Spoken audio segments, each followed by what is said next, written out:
I was saying, don't worry if this is the actually streaming session where some things might go wrong, like me starting the streaming muted, like just happened. So this was really awesome. Let me repeat this.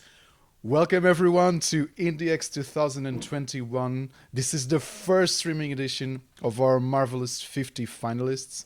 It's a pleasure for me to be in November again because, well, it's not only because we're 1 month away from Christmas and from some of us some holidays and some vacations, but also because I have the pleasure of being of playing and speaking with awesome indie game developers across the world, like Chris. Chris will. It's our first game dev from our 50 great games. Uh, Chris, I'm just gonna pull some kind of a Kanye West. Like I'm gonna let you finish. In this case, I'm gonna let you start. But since this is the first one. The first streaming, I have to say a few things. I know every single year we say the selection was really hard, but believe me, if you watched our 50 finalists reel, which looks amazing, like I'm really happy for belonging to IndieX organization because our this year's selection is so good. You can't even imagine the awesome games that were sad that we couldn't get into the 50 finalists. But well, this is our finalists. These are the games that are um, looking to get the awards this year, and I think we have some surprises regarding the prizes this year and the awards. And now, yes, let's dive into our first game developer, Chris. Thank you for joining us in our opening session of IndieX 2021. It's a pleasure having you here. How are you? It's a pleasure to be here. Thank you. We were saying before we started, I'm very glad I've been waking up early because I forgot that we over here in America, I'm in Los Angeles. We just had daylight savings happen, so I'm like, oh God, I might have missed my call time. I'm very honored to be the first of many fantastic games on IndieX. We worked super hard on the game we're about to play, Terrain of Magical Expertise. So this is great. And how are you, Ricardo? I'm fine. I'm tired, but it's the usual thing when November arrives and we're completely swamped and barely sleeping for doing this. Imagine before when we had the opportunity to do the event live in a physical edition with 50K visitors, and now we're doing it digital edition for the second year in a row. But yay, it's a pandemic. What can we do? I believe next year we'll be able to be and be in person with all the amazing indie game developers that join us, and at the same time to showcase the game to uh, thousands of visitors. In this case, we have Terrain of Magical Expertise. It's a really awesome game. I was telling Chris that I actually played it before because Mhm. 1C Publishing was cool enough to send us the game to review. I'm actually behind on writing the review, and I have an excuse for that because I've been organizing IndieX 2021. So, guys from 1C and Chris, please don't get me wrong. I will publish my article afterwards at Robert Chicken. That is okay. I appreciate you taking the time to play through it. It's quite an endeavor. It's a full fledged turn based RPG adventure. So that's always a time commitment. I know, but I'm glad you're enjoying it. I'm glad to get to show a little bit of the world of Tome to the folks of IndieX. And hi everybody in the Twitch chat. Thanks for being here. Yeah, thanks everyone. I'm so rusty. Like I was saying, this is the first one. I believe like in the 20th streaming session, I'll be like semi-pro doing this. So sorry everyone, I forgot to say hello at our Twitch chat. I'm rusty, so please excuse me everything. Um, this being said, I believe you're all here not just to look at me and Chris, but you want to know why and what great qualities Terrain of Magical Expertise has to make it to our 50 finalists, and we'll show it to you. So here we are. Chris, do you want to give us some context because this is not your usual beginning of an RPG. Sure. Well, why don't you dive right into a new file, and because we'll get you started here, and I'll give a little backstory on Tome. So, Terrain of Magical Expertise. For those of you who don't know, it is a 2D turn-based RPG adventure that is. It is very heavily inspired by the likes It's of the year 2020. Mario RPGs. Everyone on such as Earth Legend is of the stuck Seven Stars, inside, as well eyes as Mega Man glued to Battle their Network and screens. Dot Hack. Basically With our everything world that I as it grew up is, with when I was a kid. some people I've choose to been escape playing to video another games for a world very, very long entirely. time. And this game is Some are basically discovering one who they giant truly tribute are. to all of the games that I loved growing up. Me? Still continue to play to this I'm a day. hacker. It's about to be in just a couple days from now. It was 10 years ago that I made an animated series called Tome, Terrain of Magical Expertise. And much like this game, it was about a group of young folks playing an online MMORPG and getting into some crazy antics and some bizarre plots that unfold.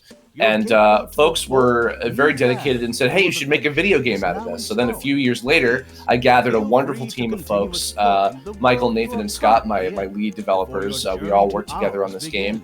And we worked on it for about 4 years or so. We did a Kickstarter in 2017. And then 1C was kind enough to come in and publish us, and they helped us get over the finish line with some monetary support and distributing the game across various platforms.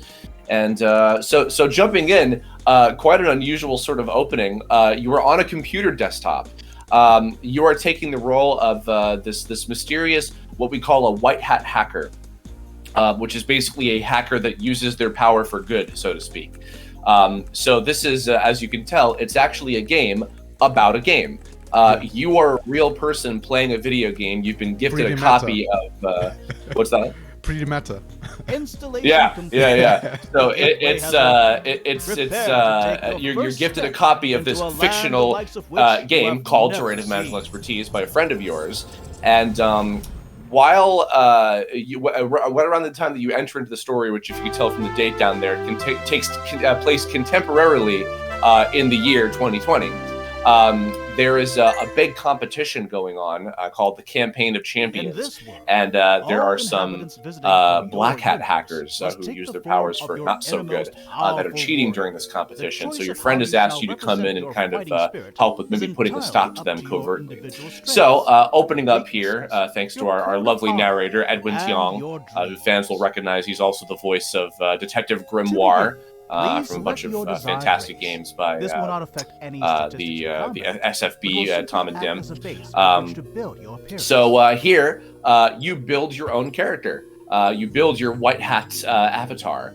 So starting off with whatever race you want to be, you can be this is all aesthetic. So whatever you could be a robot, you could be a slime, you could be a human, you could be a furry. Shout out to all my furries out there.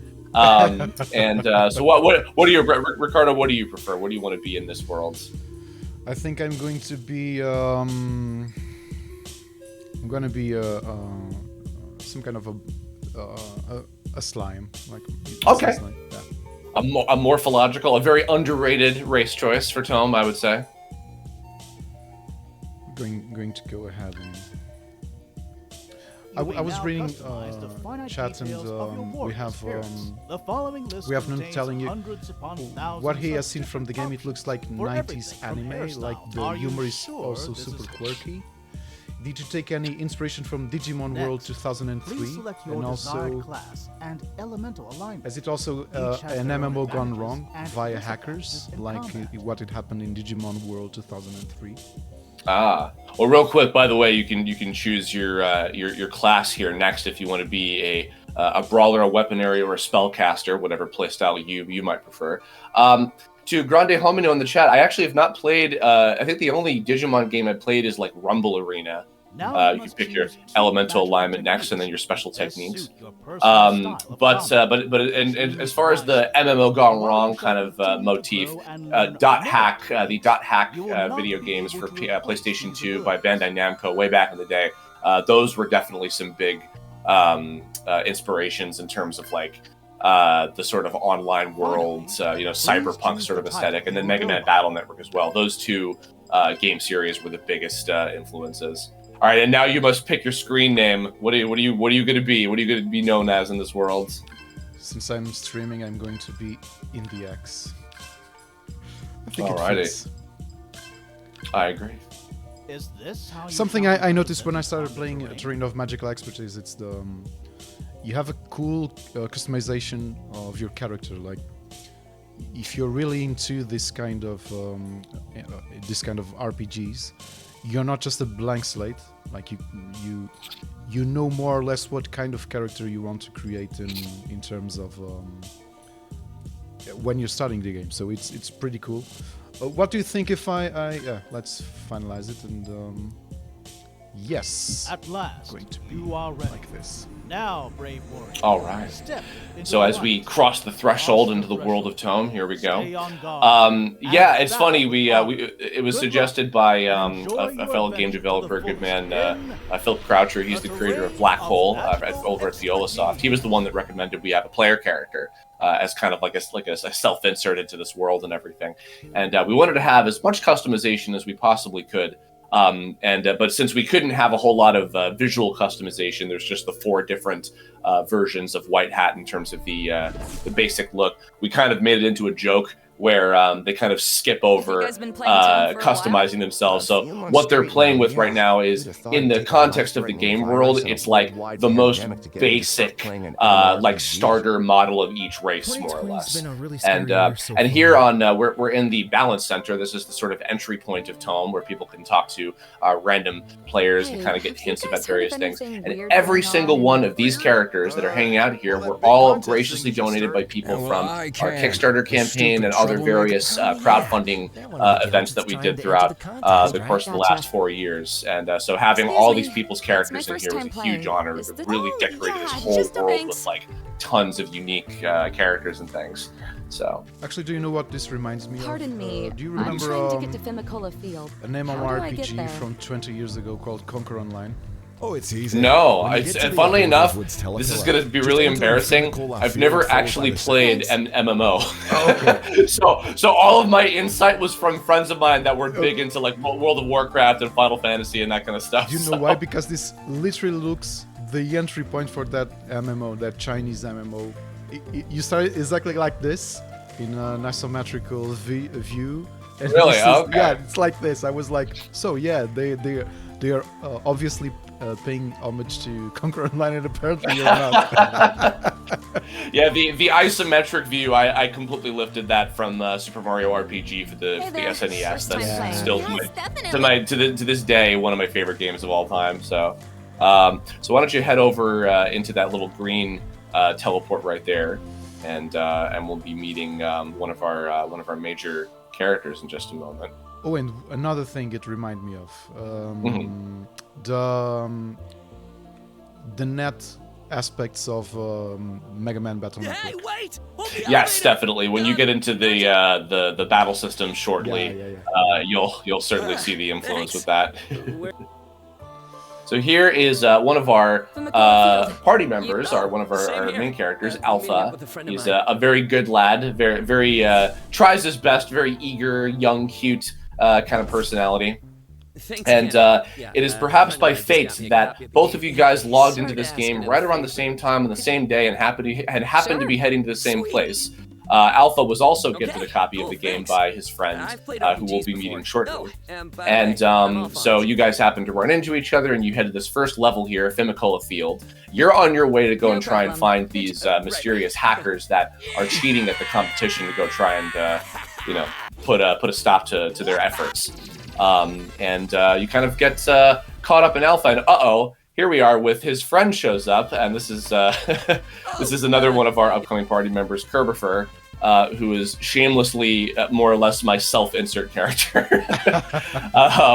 and obviously very influenced by Gino, but you can tell by the blue tattered cape. So here we are in the battle system. This is definitely a combination of all those games that I loved.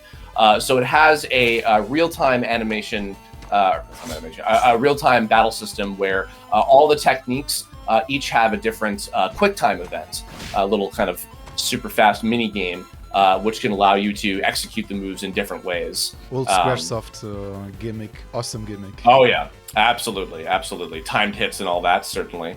So White Hat and who we're calling Indie X here, and Alpha both have 2 different special techniques to start with. This was our first battle in the game. I wanted to just kind of I didn't want to overload people with too many tutorials all at once, and this first battle I wanted to kind of just throw people right into the game, see if they could figure out some things just to begin with, not hold their hand too much, and then shortly after that, Curb offers a proper tutorial, proper kind of guide to the battle system, which you can skip if you want, as I'm sure you could, because you're doing so well right now.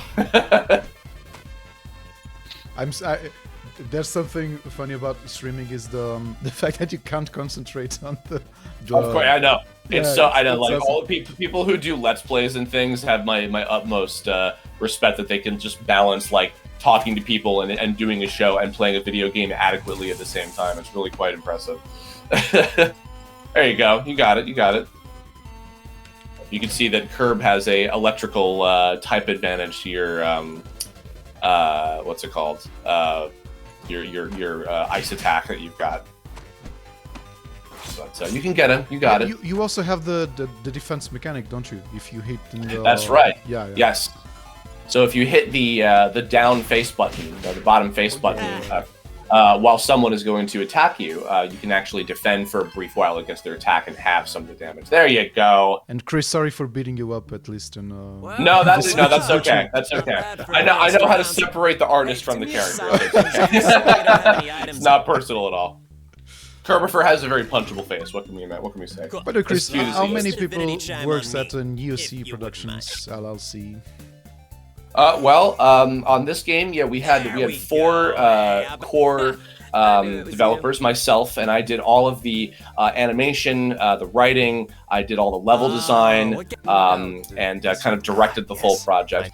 We had Mike Prinke, who was our technical director, and kind of he built all the sort of basic systems with traveling in the overworld and battles and everything. And then we had Scott Gowan, who was our designer, and he helped with stat balancing and item displacement throughout the whole course of the game. Rebalancing lots of things to make sure that it was paced out well. And then we had Nathan Lindley, who was our lead programmer. He became our lead programmer by the end of the project because he was absolutely just a godsend on getting this project underway, and he did and still continues to do work as much as he can on making bug fixes. We've been having patches sent out every week or so, and then also of course we had a whole ton of amazing guest artists, environment designers, musicians, and a huge, amazing music team, and an incredible cast of voiceover actors as well from a lot of really popular anime and video games and cartoons and things.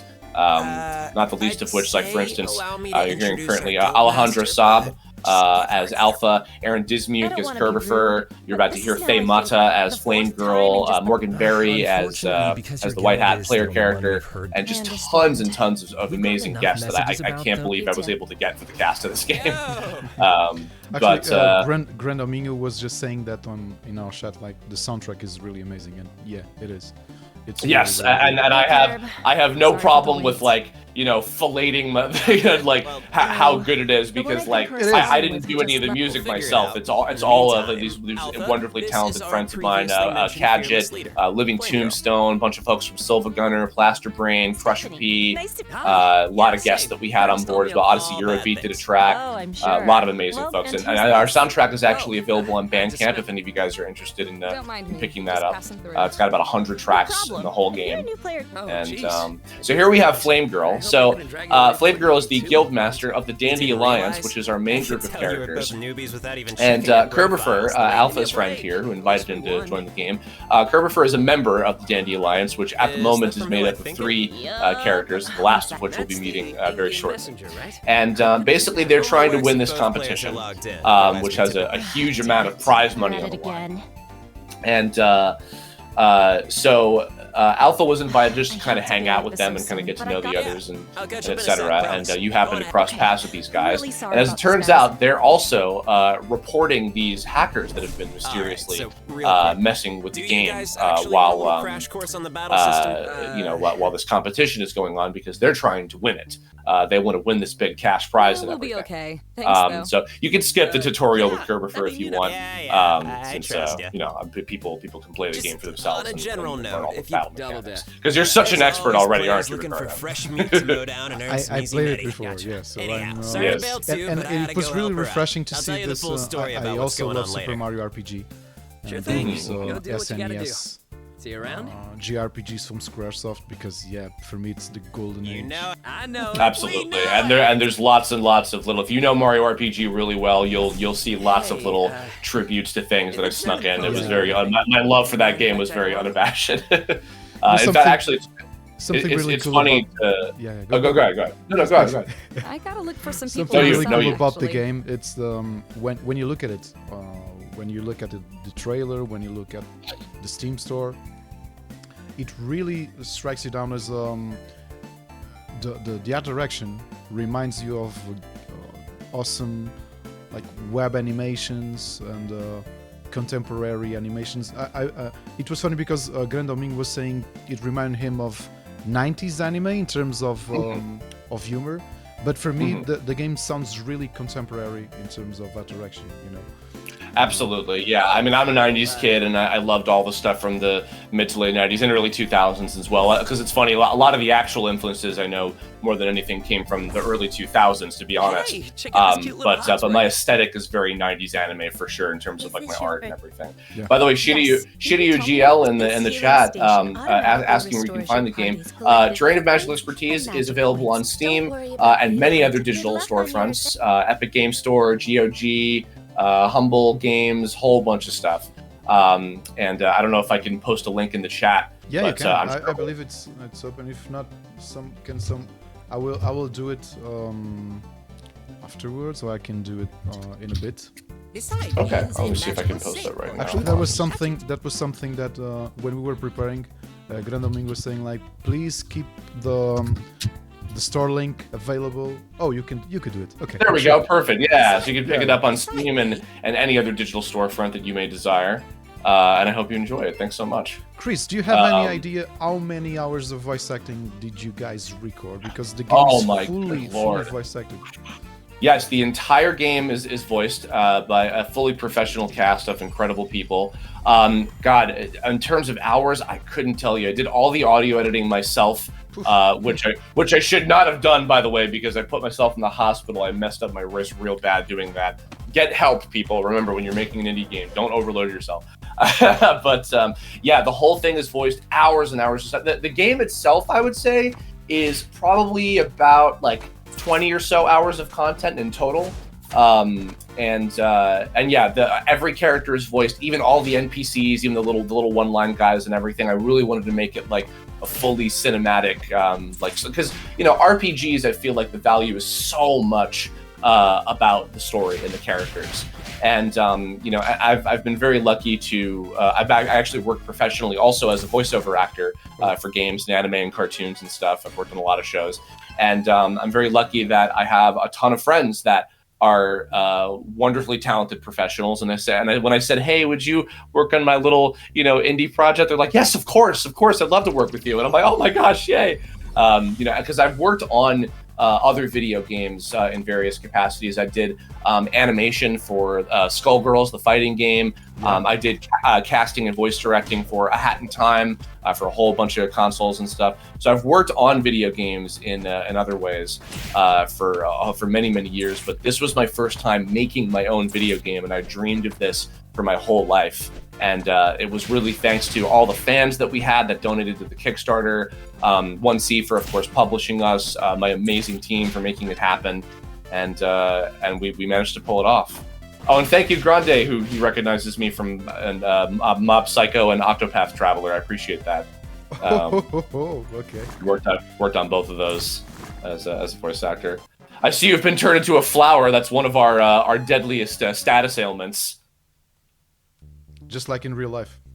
Absolutely, yeah. That's our equivalent of like getting turned into a scarecrow or a frog or something if you were playing a Square Enix RPG. I'm just in the zone. Luckily, I know. you are an awesome speaker, so I'm able to focus in the game. Please enjoy. That is okay. Please Of enjoy course, of Chris' course. presence while I I don't know if you guys watched, but I'm really happy with myself. I was focused enough to do double damage on the previous. Oh yeah. bug. Well, you know, if you use the Vulcan Fist on one of those Foley Roaches because they're weak to fire, you can actually take them out in one hit if you get the QTE correct. Oh, So, okay. yes. So we do have elemental type advantages in this. I kind of ganked the very simple Mega Man Battle Network one, where there's basically just fire, ice, electricity, and plants, and they're all in advantage of ice beats fire, fire beats plants, plants beats electricity, electricity beats ice, etc. That kind of. And then there's the neutral type that doesn't have any weaknesses or advantages and anything, that kind of thing. 3 months ago, I was presenting Mega Man Battle Network to my 3-year-old son, because my 8-year-old son already knows it, and he was really he was really focused on Well, of course, our battle scene here, the battle grid, is absolutely a Mega Man Battle Network reference for sure. Grande asked, "What's the hardest thing about making my first game?" I mean, in some sense, and this is kind of a cop-out answer, but really everything. I like I said, I had experience in working on games in smaller capacities, but designing an entire one. I mean, it was fun. It was hard to do everything, truly. So much of it fell on me because I was, I animated every single character that you see. I did all the animation and live streamed all of it for many years on my YouTube channel. And I had to design all the levels. I had to pace out, like the full kind of like rundown of the game and how many stages there were going to be and everything. But it was really, really fun. One of the hardest and most fun parts, actually, this is quite relevant to what you're fighting right now. This character right here, this is one of the many, like, I think like close to 200 or something, Kickstarter characters that we had donated by the fans. So I think it was for like $200 or more, you could be a fully animated enemy to battle against. And so we kind of interspersed about 20 or so in each level, depending on what your party lineup is and everything. But it was hard animating that many characters, but it was also such a joy to and we had suggestions for what their special attacks would be and that kind of thing, suggested by the people that donated them and everything, and then coming up with voices for them throughout the cast and everything. So, but it was rough. It was a long process, and probably like a full year or two it took for me to finish animating like absolutely every single character asset in the entire project. So In total, how many characters are here? I would say in terms of like fightable enemies in the entire game, I think it's about 200. I think maybe a little over 200 in total, between the Kickstarter characters, the monster enemies like the Foley Roaches you were fighting against, the more kind of plot important characters that you can battle against as well. So yeah, probably about 200 or so unique enemies in the entire game.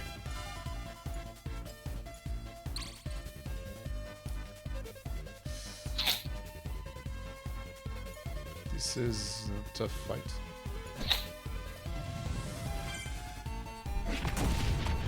Okay, he's almost down. Ahaha, my trap worked. Nice.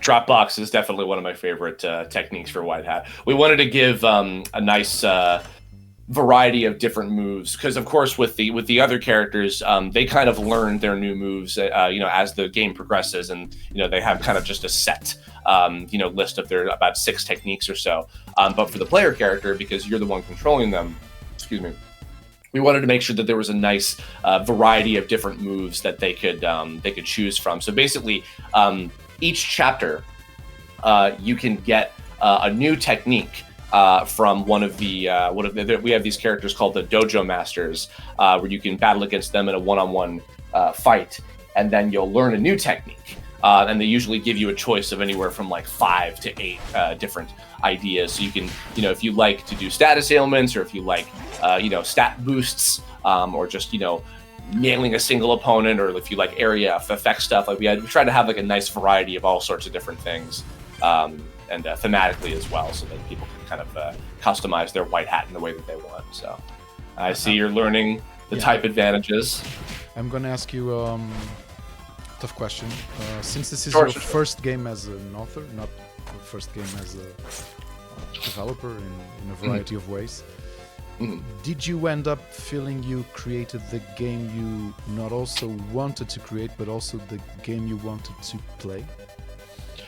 You know what? I think so. Really, it's funny because some people have asked about, like with 4 years and such a small team, was there anything that you cut or anything like that? And honestly, there was more so stuff that we added, if anything. We were so, because when I went into this project, I mean, I knew that I was really taking on just such a tremendous, insurmountable task. Real quick, because you're looking at this right now, this is really important to mention. Sorry, I know you have a delay, so I am. No, that's okay. That's okay. Such, no worries. Such a fun thing, like inserting this meta aspect on top of a turn-based RPG, like because to explain what Ricardo just did, basically you're so immersed in the game that you forget that layer of you're a player playing a game. Yes, and so the white hat hacker player character that he's got has in their strategize menu the ability to hack. So if you want to bend the rules and covertly, kind of cheat around and things, you have the ability to do different things that can aid you in battle. But there is a risk, because if you use it too many times in the same battle, you'll get glitches attached to yourself, and it'll kind of screw you up in various ways. You might, get like a random status ailment. You might lose some of your money that you earned from the battle, that kind of thing. So you got to be careful and only use your powers when it's absolutely necessary, like when you're fighting against the black hat hackers, to kind of cancel them out. But you can do things like input lag to make the enemies only be able to do one hit at a time with their rapid moves. You can change the element of any of your party members. You can change the elemental power of some of their attacks and that kind of thing. And so there's all sorts of different things that you can do, and you learn more hacking abilities as you continue on. But to get back to your question, honestly, I'm really satisfied. I'm really, really happy with how the game turned out, and the fact that we got to include pretty much everything that I wanted and more. And in the time that we spent on it, it took about 4 years to complete the whole project. And we had generally everything that Man Down 25 was asking. Was there anything that wasn't planned? I tried to plan pretty much every feature from the beginning, and there were certain things, like actually some of the mini games. We have a racing battle where you're like in a car and you have to do these kind of rapid fire QTEs, and then a rhythm battle where it's kind of like a DDR style kind of thing where the characters have to hit these notes. Those were things that I thought, well, if we don't have time, we'll have to cut those. But Nathan, who is really our like MVP developer on this project, he managed to program those systems, and I think in a matter of months, they turned out to be pretty simple. So like, for instance, we had an extra rhythm battle that I was hoping we'd be able to include, and it was something that might have had to be cut. A lovely guy named Jameson Bose, really talented musician. He was the heavy metal singer for the anime Agretzko, if you guys have seen that show on Netflix. He did an original metal song, a heavy metal song, for the game that was included as a side quest kind of towards the end of the game as well, and that was awesome. I'm so happy we got to include that. So and even having tested the game and played through the entire thing from front to back about probably 15 to 20 times, I certainly haven't gotten sick of it. I do love playing this game myself, and I only hope that the people who pick it up enjoy it just as much, because that's what it's all about, really. Have you been having some cool media exposure for your game, and in terms of events? Did Terrain of Magical Expertise attend some of the events? A few people from the voice cast actually have been streaming the game. Melly Grant, who's another one of our lead voice actors, she's the character GameSoft, who we probably won't be meeting in this hour, unfortunately. But she's been doing a full playthrough of the entire game, for instance, and she usually goes on Fridays. She got so invested into the character and story, and she's been fantastic. And I've been actually also promoting the game a lot on my own channels. I have a YouTube channel, Kerber15, which I'll give a plug to that in the chat as well. In fact, actually, as a little plug, I'll mention real quick. I mentioned at the very beginning of the stream that the tome is about to be 10 years old. The original animated web series that I did, that these characters came from, is going to be turning 10 years old in just a couple days on November 11th. And to celebrate... Was it Flash originally? Yes, it was a Flash animated series that I did on Newgrounds way back. They sponsored us for the first few episodes. It ran for about 16 episodes in total. And it was because of that show that fans were like, you should make this into a video game. And then, lo and behold, here we are, and we did it. So in the last 10 years, I've accomplished 2 of my childhood dreams, which was incredible. And to celebrate, on the 11th on my channel, I will be releasing a special animated 30-minute sort of featurette, like an OVA basically, that is a prequel to the video game. So it takes place right before you as the player character log into the game for the first time. And it shows kind of the origins of the Dandy Alliance forming. It shows off a lot of the major characters and stuff. It's a fully animated, fully voiced little 30-minute kind of episode, like TV special type thing. And that'll be coming out soon. So it's a Terrain of Magical Expertise Genesis, if you guys want to check that out in just a few days from now. Since That was this is weird glitch. We like got a an cheater on our offspring hands. of an animated series, I don't know, maybe you already have this available, but did you try to bundle the game with access to the original series, or is there any problem with Newsground for doing that? No, so actually what I wanted to do with this, because this is an entirely new continuity. It's not connected to the web series. It's a whole new universe, and these are new interpretations of the characters. So because I wanted to make it accessible, I didn't want it to be that you had to go in, having seen an entire, season of a show to understand what was going on. But if you're a fan of the Tome web series and you know the characters and you know the world, there's a lot of references and little cute things that that hardcore fans would certainly recognize. But I built the RPG to be completely accessible, as just anybody could pick this up and play it. Anybody who's a fan of turn-based RPGs, especially of this kind of style, can just enjoy it, straight out of the gate. So. We have a question. Do you want to continue making games after Terrain of Magical Expertise? I would absolutely love to. I have plenty of other ideas for games that I would like to do. To be honest, what I would love to do next, if it were possible, if the game is successful enough, is I would love to port the game to Switch. A lot of fans have really been demanding that a lot. And but the PC version would have to be a success first and foremost. So as much as I hope that we can do that, because I'd love to maybe add some little enhancements and some little extra things to like a special edition version of it for consoles if it were possible. So that's kind of my next sort of major goal in terms of games. But in terms of new stuff, absolutely. I'd love to do a platformer someday. One of my earliest ideas for a Tome game actually was a platformer, believe it or not, because just that's always an easy one to go to. So someday, I definitely have to let my arms heal from overworking myself on this game project first. But I hope so. I would love to do more video game projects in the future, certainly.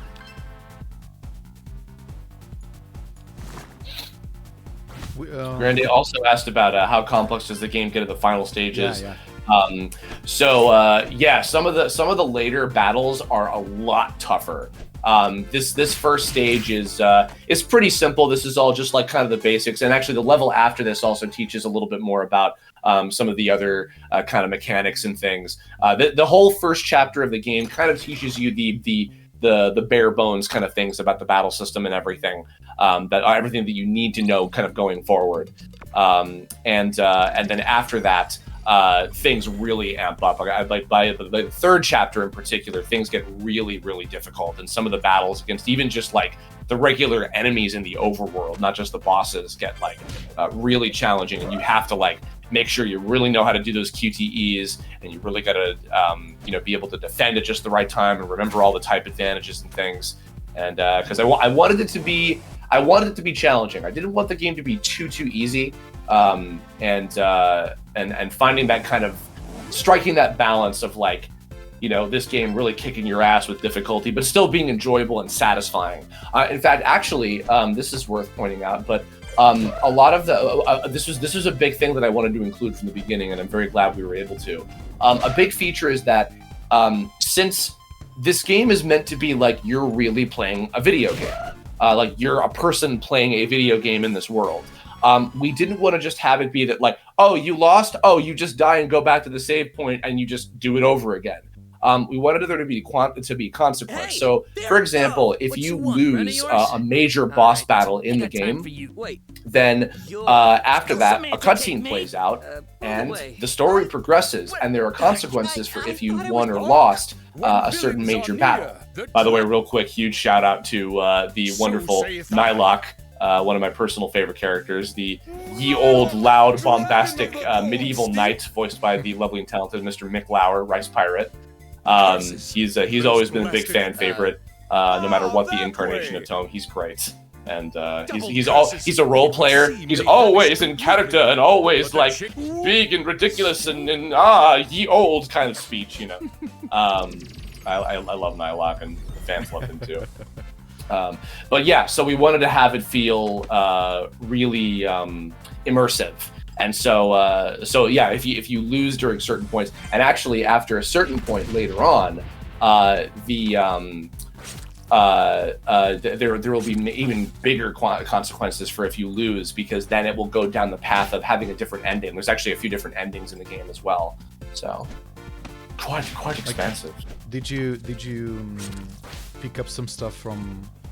Or I can recall the Nemesis system, because I just played for the first time Shadows of Mordor like a month ago, and you have that kind of idea, but I don't recall having that on a JRPG or turn-based RPG. I think it's really innovative. I actually didn't know that, Chris. That the fact that you lost some battles might make the story actually progress in a different way, which is bold for a mini game. It's really bold.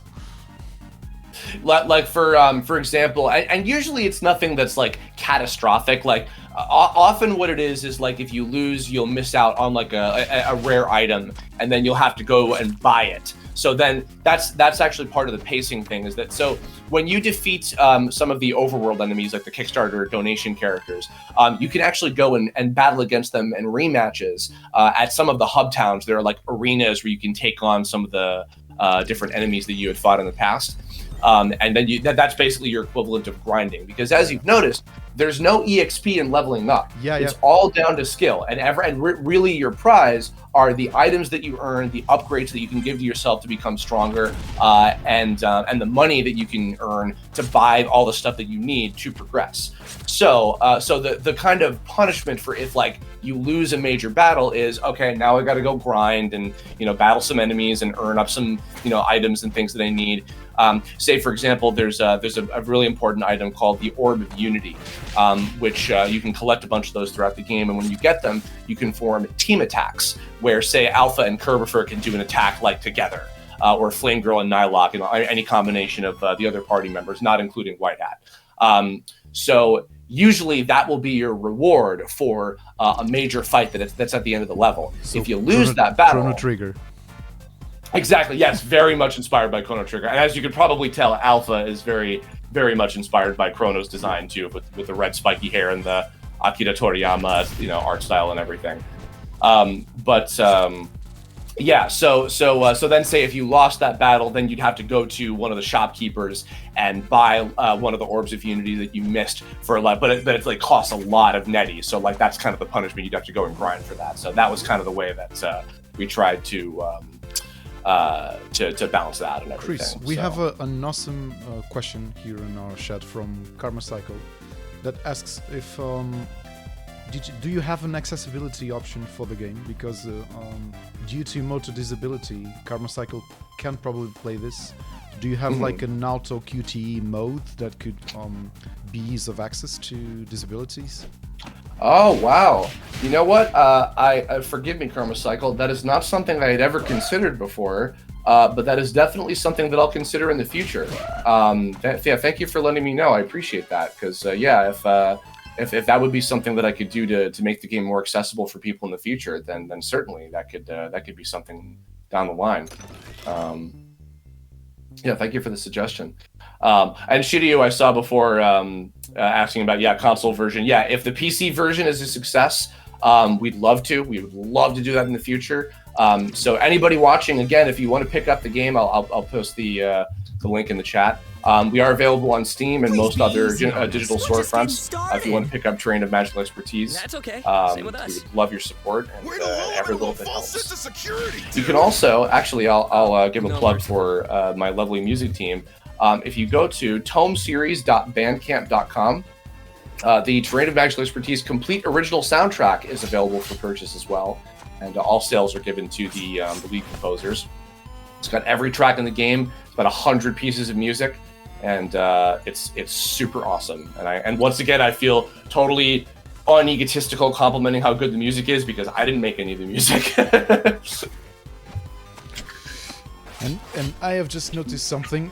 Time flies when you're really having fun, and luckily that Chris was is cool enough to speak with you and explain the game while I have the pleasure of playing it. So I can't thank you enough for making my work easier during this hour. I'm a blabbermouth, so I anytime I'm happy to talk away for. I know, yeah, we're already at almost a whole hour now. My God. I'm actually going to switch back to because we need to wrap up, unfortunately, and I was having so much fun playing this. Terrain of Magical Expertise has this cool aura that reminds you of great games, and of course, you're just pointing out some games that sometimes I return to. Like I told you, I think it was 2 months ago I returned to Mega Man Battle Network and Super Mario RPG. I played it like 4 times at least in my life, and, because it's such a cool game. And there's something I notice because I don't know how old are you. I might assume you're close to 30 or something. Yes, I'm 32. So yes. Okay, so yeah, we're more or less the same age. And what I notice from indie game developers, and indie game developers are now developing games that we can totally relate to because we grew up playing the same things. And that's exactly what I felt with Terrain of Magical Expertise. Awesome. I can't congratulate you enough with your game, you and all your team at NeoC Productions, because the Terrain of Magical Expertise is such an innovative and ingenious turn-based RPG. Cool homage to the games we loved playing. And for us, it's a pleasure having it as one of our 50 finalists. And also a pleasure of having it opening our IndieX 2021. So I couldn't guess we could open in a better foot if you. I'm very honored. Thank you so much. I was happy to start things off. I shot a link in the Twitter in the chat as well. Anybody, if you want to follow our progress and because see any of the stuff that we've got planned for the 10th anniversary of Tome this year, you can follow us on Twitter at TOMERPG, Tome RPG. I hope that you'll check out Terrain of Magical Expertise if you're a fan of 2D turn-based RPGs. Give it a shot. Leave us a review on Steam or otherwise. We'd super appreciate the support. Ricardo, thank you so much for having me on behalf of NeoC Productions and 1C. And everybody, please, in the Twitch chat, stay tuned for a ton more amazing indie games at IndieX. And stay safe. We'll see you on the next one. I think we're going to hire you, because you're doing this maybe better than I do. So yeah, let's anytime you want me to be on here and yammer about video games, I am happy to come. Absolutely. I will call you on that. Actually, I will. I actually will. Chris, thanks a lot for being here. Guys, we're gonna leave for a few minutes preparing the next streaming session. Don't forget, in around 7 or 8 minutes, we're gonna have our second finalist of IndieX 2021.